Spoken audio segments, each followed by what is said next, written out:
일상에 바쁜 여러분들을 대신해서 지식과 인사이트를 정리해드리는 매일 독서, 매일 인사이트입니다. 오늘은 달러구투 꿈 백화점, 이 책에 대해서 한번 살펴보도록 하겠습니다. 이 책의 존재는 예전부터 알고 있었는데 이번에야 읽어보게 됐어요. 예전에 베스트셀러 5위, 10위 그 사이에 왔다 갔다 하다가 잠깐 내려간 적도 있었던 것 같고, 최근에 다시 베스트셀러 1, 2위에 왔다 갔다 하고 있어요. 그래서 아니 이게 도대체 무슨 책인데 이렇게까지 인기가 좋은가, 이런 호기심 발동을 해서 읽어봤는데 상당히 좋은 책인 것 같습니다. 책의 줄거리는 굉장히 이제 단순한 구조로 되어 있어요. 펜이라는 주인공이 있는데 달러구투 꿈 백화점에 이제 취업을 하는 거죠. 그 마을은 잠든 사람들만 입장을 할 수 있는 곳이에요. 그러니까 이 제목의 꿈이라는 거는 우리가 목표로 하는 성취하려고 하는 그런 꿈이 아니라 우리가 잘 때 꾸는 그런 꿈을 의미를 하죠. 그 꿈 백화점에서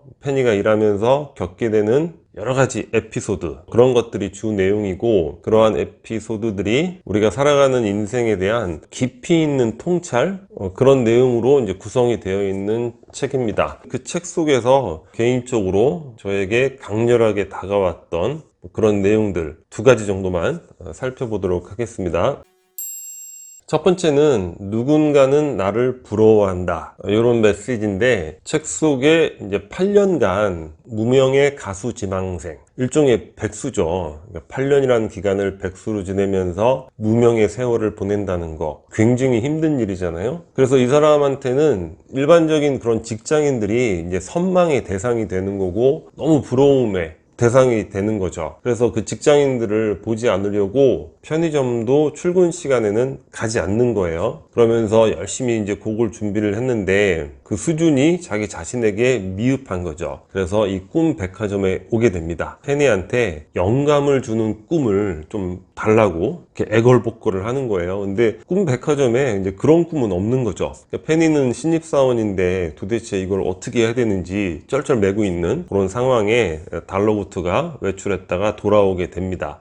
그런 상황을 듣게 된 달러구투가 그런 꿈은 없는데 요거는 좀 도움이 되겠네, 그래서 캔디를 하나 그 남자에게 전해주게 되죠. 그 캔디를 먹고 이후에 그 남자는 아주 만족스러운 멜로디를 떠올리게 되고 좋은 곡을 만들게 돼요. 그리고 그 곡이 히트를 치게 됩니다. 그러니까 무명 생활을 극복을 하게 되는 거죠. 그래서 찾아와서 달러구투한테 너무 감사했습니다, 그런 좋은 걸 주셔서. 달러구투가 이야기하는 게 뭐냐면, 그건 별게 아니었다, 단지 숙면, 푹 잘 수 있는 그런 숙면 캔디였다는 거예요. 이 부분에서는 우리 아이디어 생산법, 그 영상에서 살펴봤던 내용들이 떠오르죠. 그러니까 열심히 자료를 찾고 그 자료를 이제 주입을 하는 거죠. 열심히 연관성 같은 거 꼼꼼하게 따져보면서. 그리고 그 이후에는 어떻게 하라고 했죠? 휴식을 취하라고 했죠. 멍 때리던 영화를 보던 음악을 듣던 그것에 대해서 아무런 생각도 하지 말고 휴식을 취하라. 그러다 보면 어느 순간 좋은 아이디어가 딱 하고 떠오르게 된다는 거죠. 그게 무슨 얘기였냐면, 무의식이 일할 시간과 여유를 주라는 얘기죠. 이 젊은이에게도 마찬가지였던 것 같아요. 너무 조급한 마음에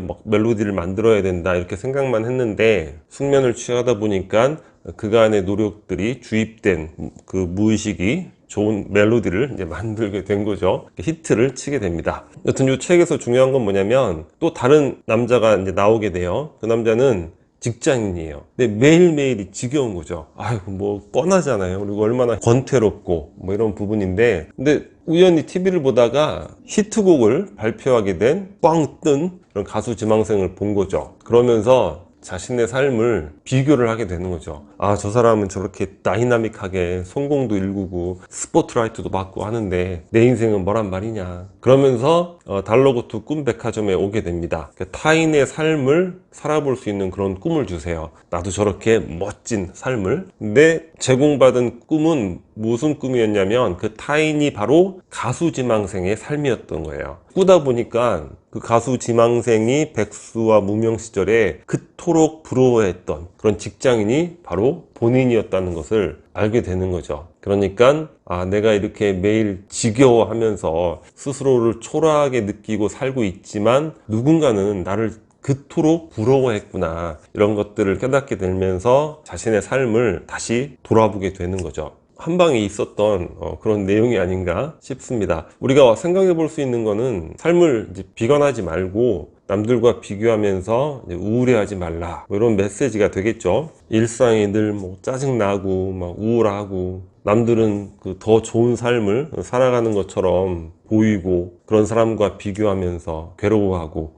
그런 게 아니라는 거죠. 이 내용에서 또 떠오른 시가 그 구상시인의 꽃자리라는 시가 또 떠오르는 거예요. 앉은 자리가 꽃자리니라, 네가 시방 가시방석처럼 여기는 그 자리가 바로 꽃자리니라. 뭐 그런 생각도 한번 해보게 됐습니다. 그리고 예전에 저희 먼 친척 어른분의 이야기도 기억이 나는데, 그분이 이제 사업을 하면서 너무 힘들었던 그런 과정을 이야기하면서 부도 위기에 처했을 때 차를 몰고 가는데 옆에 택시가 나란히 섰는데, 택시기사분이 뭐 유행가 가사를 이렇게 흥얼흥얼 거리는 그런 편안한 모습을 보면서 그 택시기사분이 너무 부러웠다고. 그러니까 기업인, 차는 또 고급 차였죠. 좋은 차를 타고 다니면 남들이 보기엔 와, 또 멋있게 사는구나 이렇게 보일진 모르겠지만, 그 안에는 정말 죽음과도 같은 그런 스트레스, 고통들, 뭐 부도에 대한 위기, 또 한 달 만에 한 번씩 뭐 급여라든가 지출을 감당해내야 되는 그런 괴로움이 있는 거죠. 결국 또 부도는 나셨어요. 그때 나셨는데, 또 택시기사분 입장에서는 아유, 저렇게 뭐 멋진 차에 멋진 차림, 뭐 나도 저런 인생 한번 살아봐야 되는데, 뭐 서로 또 부러워했겠죠. 이러한 것들이 우리 인생 영역 전체에 다양하게 걸쳐 있는 모습이 아닐까, 뭐 그런 생각도 해봤습니다. 누군가는 나를 부러워한다. 두 번째 강력한 한방은 뭐였냐면, 사는 게 좋기만 했던 사람은 아무도 없대. 이런 대화 속 메시지입니다.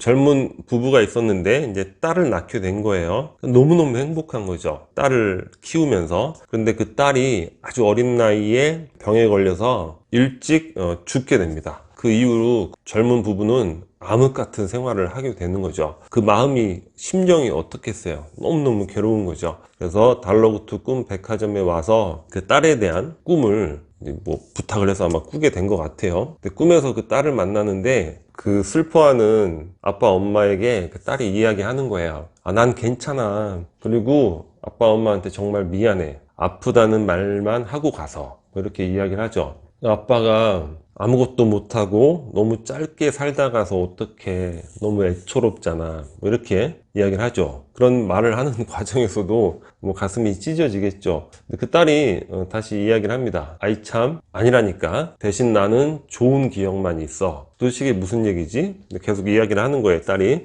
여기 왔더니 뭐 친구도 있고 선생님도 있고 뭐 아저씨 아줌마도 있고 할아버지 할머니도 있고 뭐 사후세계에 많은 분들이 있다는 거예요. 근데 여기 모든 사람들이 사는 게 좋기만 했던 사람은 아무도 없대. 근데 나는 좋기만 했는데 굉장하지. 이런 이야기를 이제 딸이 하게 됩니다. 이 부분에서 아주 강렬했던 것 같아요. 사는 게 좋기만 했던 사람은 아무도 없대. 최근에 좀 우울한 감정 속에 매몰되어 있었기 때문에 또 이런 문장이 또 깊이 다가왔겠죠. 결국 인생이라는 게 고통과 권태의 쳇바퀴인 것 같아요.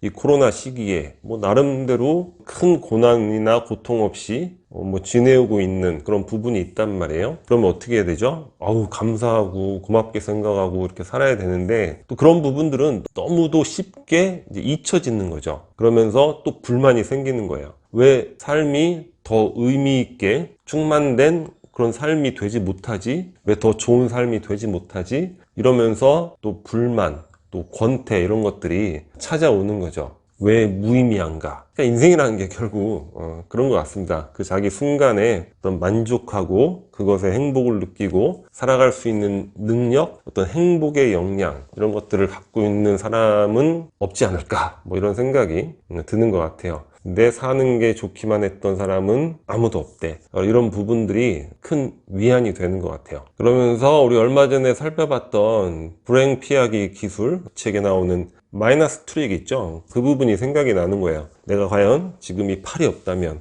얼마나 힘들고 어려울까. 내가 갖고 있는 그 무엇이 없다면.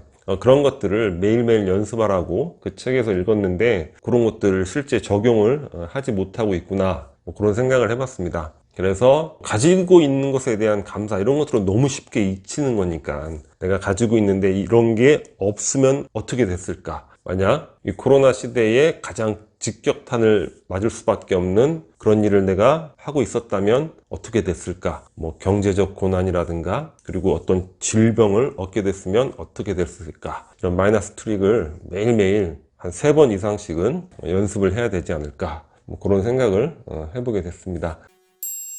자기가 또 삶에 대해서 느끼는 부분들, 처한 상황에 따라서 이 책의 여러 에피소드 중에서 더 와닿는 부분들, 이런 것들은 다를 수 있을 것 같아요. 근데 기대보다는 재미도 있고 어떤 삶에 대한 깊이 있는 이해, 이런 것들을 주는 그런 책이 아닌가 그런 생각이 들었습니다. 자, 오늘 영상은 여기서 마치도록 하겠습니다. 여기 캐리커처가 구독 버튼이고요. 구독과 좋아요 많이 부탁드리겠습니다. 감사합니다.